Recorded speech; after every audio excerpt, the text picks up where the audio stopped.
है गृह मंत्री अमित शाह प्रेस वार्ता कर रहे हैं। क्या कुछ कह रहे हैं आइए आपको सुनाते हैं।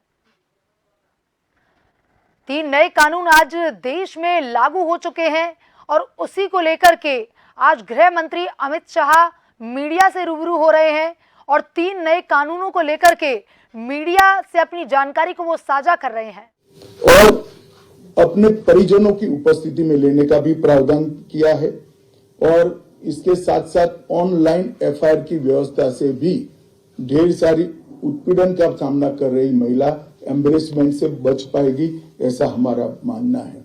सालों से देश भर में मॉब लिंचिंग के अपराध के लिए कानून में कोई प्रावधान नहीं था। प्रावधान करने की मांग होती थी। पहली बार मॉब लिंचिंग को परिभाषित किया गया है। नस्ल, जाति, समुदाय, लिंग, जन्म स्थान, भाषा और अन्य कारणों से जो मॉब लिंचिंग होता है, इसमें 7 वर्ष के कारावास से लेकर मृत्यु की सजा और आजीवन कारावास तक इसके अंदर जोड़ा गया है। तो एक बहुत बड़े समय से जो मांग थी वो पूरी होने जा रही है। रात 2 एक ऐसा कानून था जो अंग्रेजों ने अपने शासन की रक्षा के लिए बनाया, चाहे महात्मा गांधी हो, चाहे तिलक महाराज हो, चाहे सरदार पटेल हो, सभी लोग यही कानून के तहत 6-6 साल की सजा काटे थे। इसी कानून के तहत केसरी पर प्रतिबंध लगाया गया था। वो अपने राज्य की सुरक्षा के लिए अंग्रेजों ने बनाया हुआ कानून था। राजद्रोह को हमने जड़ से समाप्त कर दिया है और देश विरोधी हरकतों के लिए नई धारा लेकर आए हैं।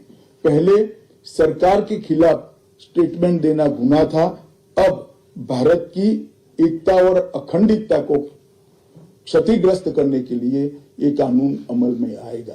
तो आजादी के इतने सालों के बाद ये कानून में बदलाव हुआ है, जो एक बहुत बड़ा परिचायक है हमारे संविधान के स्पिरिट का। मैं आप सभी के सामने बड़े विश्वास के साथ कहता हूं कि ये तीनों कानूनों के पूर्ण स्पिरिट के साथ देश भर में लागू होने के बाद ये कानून सबसे आधुनिक न्याय प्रणाली का सर्जन करेंगे। टेक्नोलॉजी को हमने न केवल अपनाया है, आने वाले 50 सालों तक टेक्नोलॉजी में जो भी अनुसंधान होने की संभावनाएं हैं, ये सबको कानून के अंदर हमने व्याख्या के तौर पर समाहित किया है, जैसे आने वाले समय में भी जो अनुसंधान होंगे वो व्याख्यायित किए गए। ये विश्व की सबसे आधुनिक न्याय प्रणाली बनेगी, इसका मुझे विश्वास है। कंप्यूटराइजेशन की प्रक्रिया ऑलरेडी पूरी हो गई है। 99.9% थाने कंप्यूटराइज हो चुके हैं। ई रिकॉर्ड जनरेट करने की प्रक्रिया भी हमने 2019 से ही चालू कर दी थी। 0 एफआईआर, ई एफआईआर, चार्जशीट और जवाब, ये सभी डिजिटल होगा। किसी को बड़े बड़े जेरोक्स निकालकर करने की जरूरत नहीं है। 1 लाख पेज की चार्जशीट भी एक छोटे से पेन ड्राइव से जजेस के सामने जाएगी और पक्षकर्ताओं को दिए जाएगी। 90 दिन के अंदर इस कानून में पीड़ित को, जिन्होंने न्याय की गुहार की है, उनको अपने केस का प्रोग्रेस ऑटोमेटिकली ऑनलाइन भेजा जाएगा। हमने इसके अंदर 7 साल और उससे ज्यादा सजा वाले सभी गुना में फोरेंसिक की टीम की विजिट को कंपलसरी कर फोरेंसिक एविडेंस को कानूनी जामा पहनाने का काम किया है। मैं मानता हूं कि इससे बहुत फायदा होगा। दोष सिद्धि का प्रमाण हम बहुत आगे तक ले जा पाएंगे। साक्ष्यों की रिकॉर्डिंग और जांच पड़ताल में रिकॉर्डिंग की अनुमति दी है। वीडियोग्राफी को सर्च और सीजर के वक्त पर अनिवार्य किया है, जिससे किसी को फंसाने की कोई साजिश न हो पाए। ई बयान बलात्कार की पीड़िता का या छेड़खानी की पीड़िता का ई बयान को भी कानूनी माना गया है और कोर्ट में ऑडियो वीडियो के माध्यम से पेशी करने का भी प्रावधान हमने किया है। ई पेशी में गवाह, आरोपी, विशेषज्ञ और पीड़ित सभी को कानूनी जामा पहनाने का काम किया है। इसमें जो फोरेंसिक विजिट को अनिवार्य बनाया गया है, इसको हमने दूरदर्शितापूर्वक काम कर नेशनल फॉरेंसिक साइंस लेबोरेटरी 2020 में बनाकर इसके लिए ट्रेन मैन पावर का सर्जन का काम ऑलरेडी कर चुके हैं। मुझे पूरा भरोसा है कि 3 साल के बाद इस देश में हर साल 40,000 से ज्यादा ट्रेन मैन पावर का फोर्स हमारी कानूनी क्रिमिनल जस्टिस सिस्टम की सेवा में उपलब्ध होगा। कमीशन का रेशियो इसके माध्यम से 90% तक ले जाने का हमने प्रावधान किया है और फॉरेंसिक इंफ्रास्ट्रक्चर को बढ़ाने के लिए अभी हमारी कैबिनेट ने निर्णय किया है और 9 राज्यों में फॉरेंसिक साइंस यूनिवर्सिटी के कैंपस खोले जाएंगे और 6 सेंट्रल फॉरेंसिक लेबोरेटरीज को भी हमने करा है। ये कानून विक्टिम सेंट्रिक है।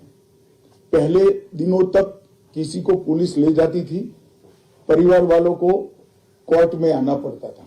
अब हमने कंपलसरी किया है कि हर थाने में रजिस्टर होगा और ई रजिस्टर भी होगा कि कौन सा अपराधी पुलिस की कस्टडी में है, जिससे हेबियस के माध्यम से कोर्ट में नहीं जाना पड़ेगा।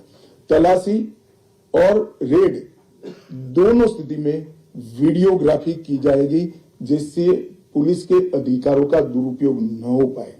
और हमने अपराधियों को बेल को भी लंबे समय तक लंबित केसों में कानूनन बना दिया है, जिसमें एक निश्चित समय मर्यादा अपराध के अंदर जो सजा है उसके अनुपात में हो जाने के बाद जेल सुपरिटेंडेंट की जिम्मेदारी होगी कि इसको बेल पर रिहा किया जाए। तो इसके लिए कोर्ट में किसी को जाने की जरूरत नहीं पड़ेगी। इसमें विक्टिम को अपनी बात रखने का मौका मिलेगा, इंफॉर्मेशन का अधिकार मिलेगा और नुकसान के लिए क्षतिपूर्ति का भी अधिकार पहली बार भारतीय कानूनों में हम करने जा रहे हैं। 0 FIR, विक्टिम की FIR की प्रति की निःशुल्क प्राप्ति और 90 दिन में जांच का रिपोर्ट देने से इससे बहुत बड़ा फायदा होगा। समय पर न्याय लगभग 35 न्याय प्रणाली की 35 धाराओं में हमने समय मर्यादा निश्चित की है और ये टेक्निक के आधार पर प्रोसीडिंग्स होने के कारण भी समय पर न्याय मिलेगा। 3 दिन में FIR दर्ज करनी है, 7 दिन के भीतर जांच रिपोर्ट पीड़िता के सार्वजनिक करनी है, 60 दिन के अंदर ही अपराध तय करने हैं और घोषित अपराधियों के खिलाफ 90 दिन के अंदर मुकदमा कायम करना है और आपराधिक मामलों में मुकदमे की सुनवाई के बाद ज्यादा से ज्यादा 45 दिन के अंदर जजमेंट की घोषणा करनी है। तो कई जगह पे हमने समय को कम कर बाध्य कर हमने जल्दी से न्याय मिल पाए इस दिशा में काम किया है। हमने 3 वर्ष से कम कारावास में 60 वर्ष से अधिक उम्र में के लोग जो है इसमें पुलिस अधिकारियों की पूर्व अनुमति अरेस्ट के लिए अनिवार्य करी है। गिरफ्तार व्यक्ति को 24 घंटे में मजिस्ट्रेट के सामने ले जाने का प्रावधान भी कानूनी बनाया है और 20 से ऐसी ज्यादा धाराएं हैं जिसमें पुलिस की जवाबदेही हमने सुनिश्चित करी है। पहली बार पीई का भी हमने प्रावधान इसके अंदर किया है। साक्ष्यों के संबंध में भी टेक्नोलॉजी को हमने बढ़ावा दिया है। इलेक्ट्रॉनिक साक्ष्यों के प्रति विश्वसनीयता बढ़े, इसके लिए कानूनी प्रावधान कड़े किए हैं। सर्वर लॉग, स्थान संबंधी साक्ष्य और वॉइस मेल, इस सब की व्याख्याएं की गई है। अब न्याय प्रक्रिया संविधान की 8वीं अनुसूची में आने वाली सभी भाषाओं में काम करती हो जाएगी।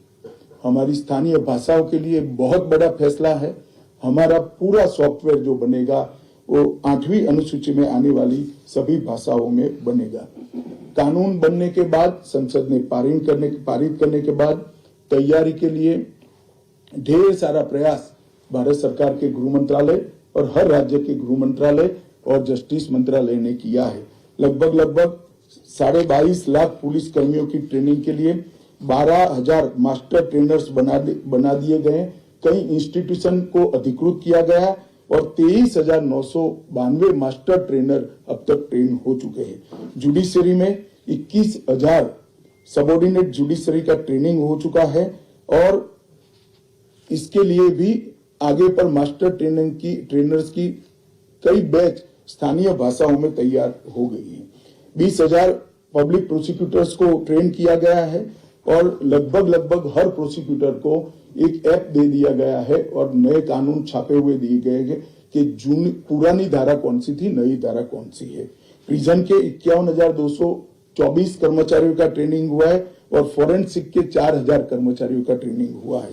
कुल मिलाकर ट्रेनिंग की संख्या पुलिस में 6 लाख, प्रोसिक्यूशन में 4,000, जुडिशरी में लगभग 20,000, फॉरेंसिक में भी 4,000 और प्रिजन में 10,868 मास्टर ट्रेनर अभी काम कर रहे हैं। मित्रों, ये संहिता के लिए कुछ विपक्ष के मित्र अलग अलग बातें मीडिया के सामने रख रहे हैं कि अभी ट्रेनिंग नहीं हुई, चर्चा नहीं हुई है। मैं आप सभी को बताना चाहता हूं कि लोकसभा में कुल मिलाकर 9 घंटा और 29 मिनट चर्चा हुई है। 34 सदस्यों ने इसके अंदर पार्टिसिपेट किया है। राज्यसभा में 6 घंटा और 70 मिनट चर्चा हुई, 40 सदस्यों ने पार्टिसिपेट किया है।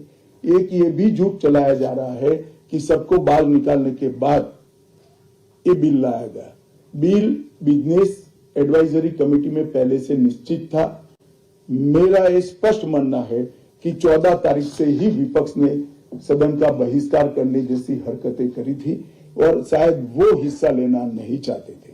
और दोनों सदनों में 14 तारीख में लोकसभा में 96 और राज्यसभा में 46 सदस्यों ने ऐसी हरकतें की जिससे पीठासीन अधिकारी उनको बाहर करने के लिए मजबूर हो जाए।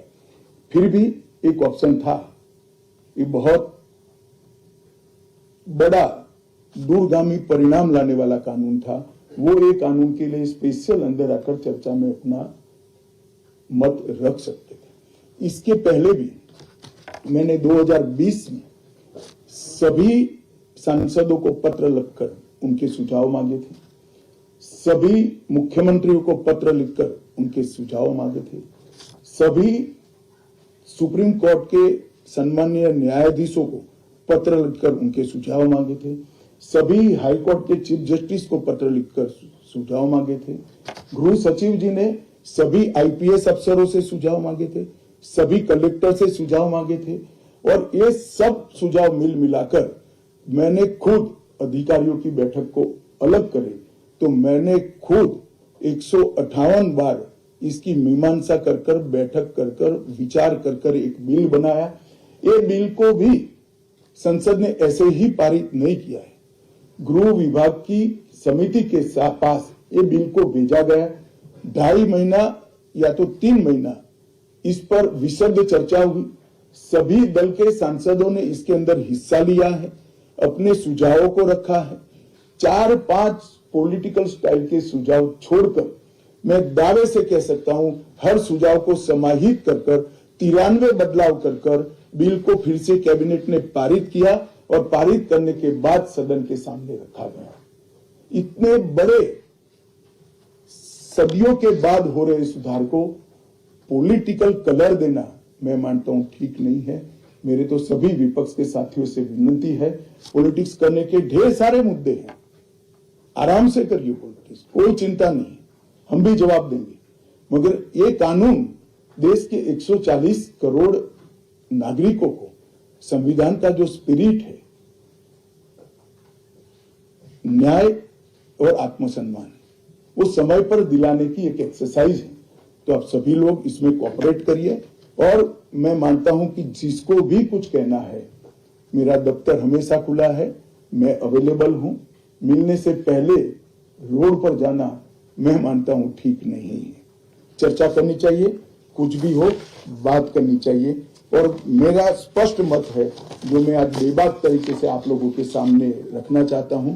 रिकॉर्ड के आधार पर कह सकता हूं मैं, भारत के आजादी के बाद किसी भी कानून पारित कराने के लिए इतनी लंबी चर्चा का प्रोसेस नहीं हुआ है।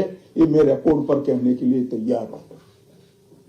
4 साल तक इस कानून पर विचार हुआ और अगर आपको अभी भी कुछ कहना है तो आप जरूर आइए, मैं सुनने के लिए तैयार हूं, मगर कृपया इस कानून को पब्लिक तक इसकी सेवा करने देने का मौका देना चाहिए।